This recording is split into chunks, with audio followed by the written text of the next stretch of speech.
सबसे पहले मैं नमन करता हूँ उस त्रिलोकीनाथ देवों के देव महादेव को, जिनकी जटाओं से गंगा बहती है, जिनकी आँखों में करुणा है और जिनके हृदय में सारे संसार के जीवों के लिए स्थान है।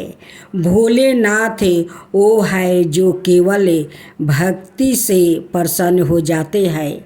ना उन्हें सोने चांदी की ज़रूरत है और ना महलों की। उन्हें बस सच्चे मन की पुकार चाहिए। आज हम उन्हीं शिव शंकर की एक पावन गाथा का श्रवण करने जा रहे हैं। यह गाथा न केवल हमारे जीवन में प्रकाश लाएगी, बल्कि हमें यह भी सिखाएगी सच्ची भक्ति, सच्चे प्रेम और सच्चा त्याग क्या होता है। तो आइए भक्ति भाव से बैठकर हर हर महादेव के जयकारा के साथ इस पवित्र गाथा का आरंभ करती हूँ। हर हर महादेव, बोलो बम बम भोलेनाथ की जय हो, माता पार्वती की जय हो। एक साहूकार था जो भगवान शिव का अनाय भक्त था। उसके पास धन आए किसी भी चीज की कमी नहीं थी, लेकिन उसकी कोई संतान नहीं थी और वो इसी कामना को लेकर रोज शिव जी के मंदिर जाकर दीपक जलाता था।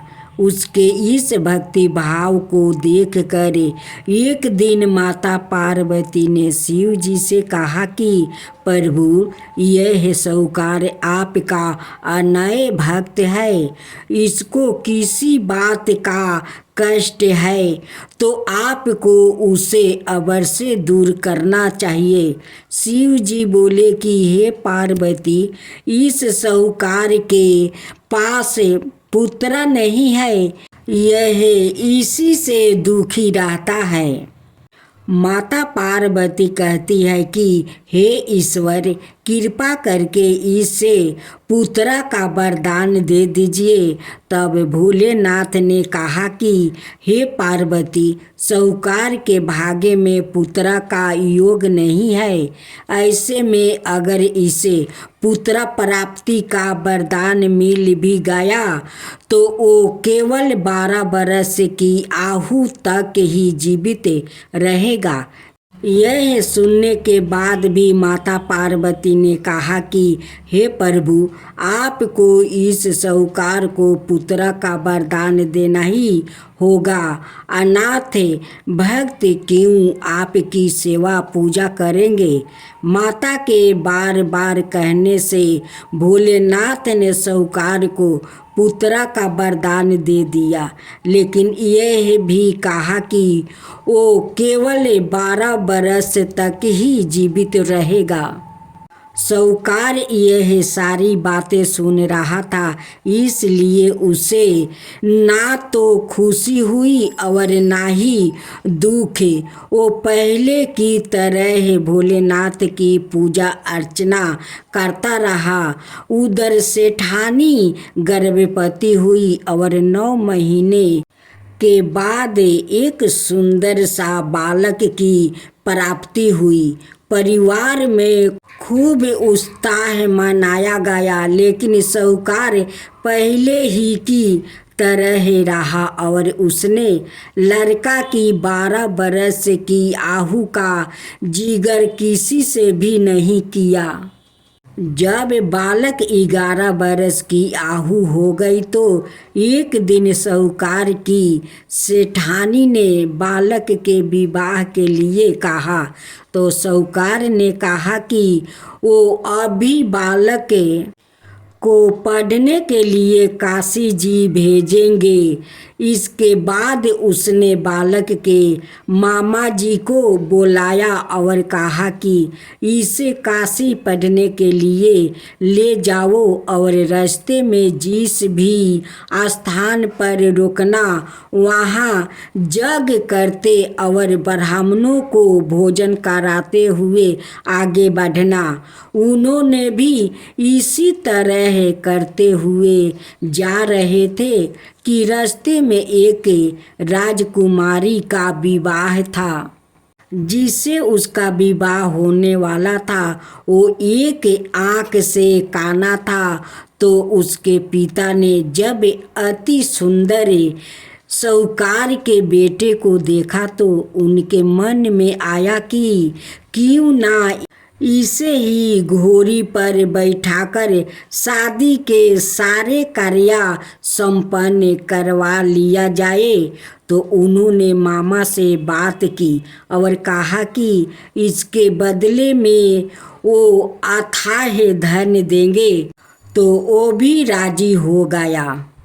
इसके बाद साहूकार का बेटा विवाह की वेदी पर बैठा और जब विवाह कार्य संपन्न हो गया तो जाने से पहले उसने राजकुमारी की चदरी के पल्लू पर लिखा कि तेरा विवाह तो मेरे साथ हुआ, लेकिन जिस राजकुमार के साथ भेजेंगे वो तो एक आँख का काना है।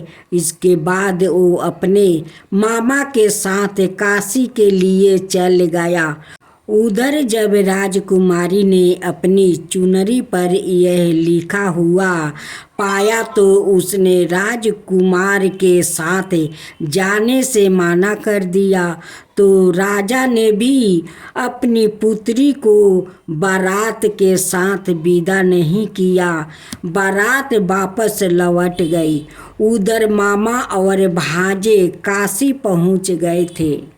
एक दिन जब मामा ने जग रचा रखा था और भांजा बहुत देर तक बाहर नहीं आए तो मामा ने अंदर जाकर देखा तो भांजे का प्राण निकल चुके थे। वो बहुत परेशान हुए, लेकिन सोचा कि अभी रोना पीटना मचाया तो ब्राह्मण चल जाएंगे और यज्ञ का कार्य अधूरा रह जाएगा। जब यज्ञ संपन्न हुआ तो मामा ने रोना पीटना शुरू किया। उसी समय शिव पार्वती उधर से जा रहे थे तो माता पार्वती ने शिव जी से पूछा, हे प्रभु, ये कौन रो रहा है? तभी उन्हें पता चलता है कि यह तो भोलेनाथ के आशीर्वाद से जन्म हुआ साहूकार का पुत्र है। तब माता पार्वती कहती है कि हे स्वामी, इसे जीवित कर दीजिए। अनाथ रोते रोते इसके माता पिता के प्राण निकल जाएंगे। तब भोलेनाथ ने कहा कि हे पार्वती, इसकी आहु इतनी ही थी सो वो भोग चुका है। लेकिन माँ के बार बार आग्रह करने पर भोलेनाथ ने जीवित कर दिया। लड़का ओम नमः शिवाय करते हुए उठा और मामा भांजे दोनों के ईश्वर को धन्यवाद दिया और अपनी नगरी की ओर लौटा। रास्ते में वही नगर पारा और राजकुमारी ने उन्हें पहचान लिया। तब राजा ने राजकुमारी को साहूकार के बेटे के साथ बहुत सारे धन धनाए के साथ विदा किया। उधर साहूकार और उसकी पत्नी छत पर बैठे थे।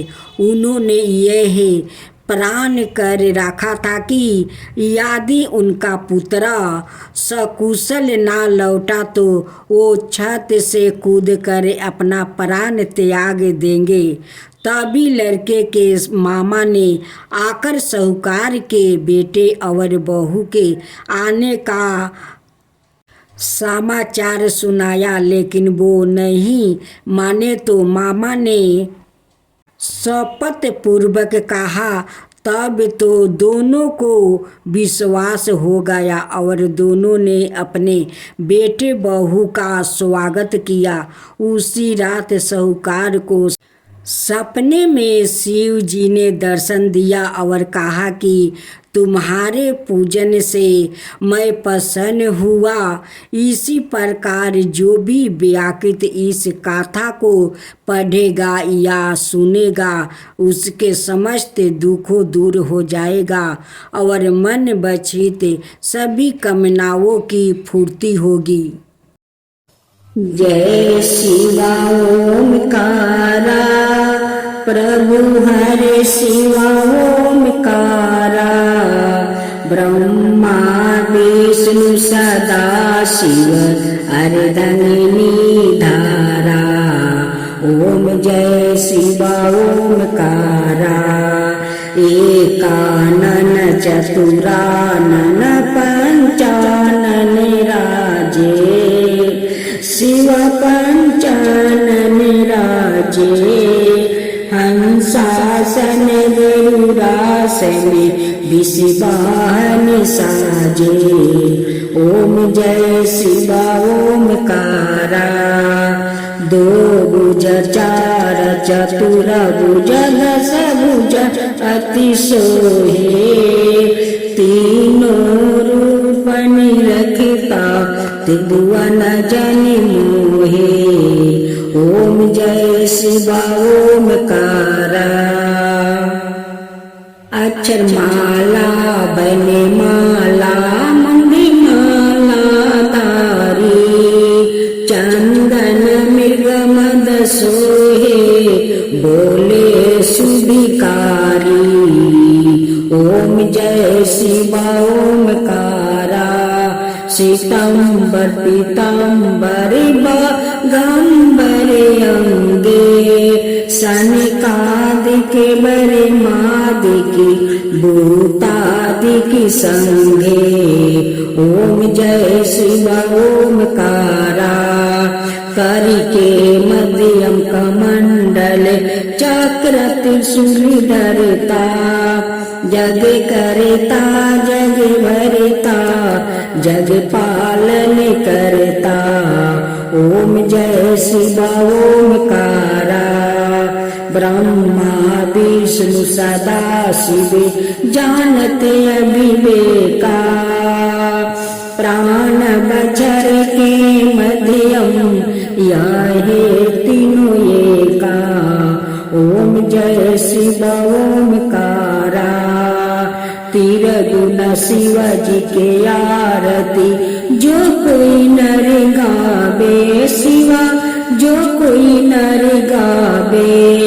कहत शिवानंद स्वामी मन भजत शिवानंद स्वामी मन वांछित फल पावे।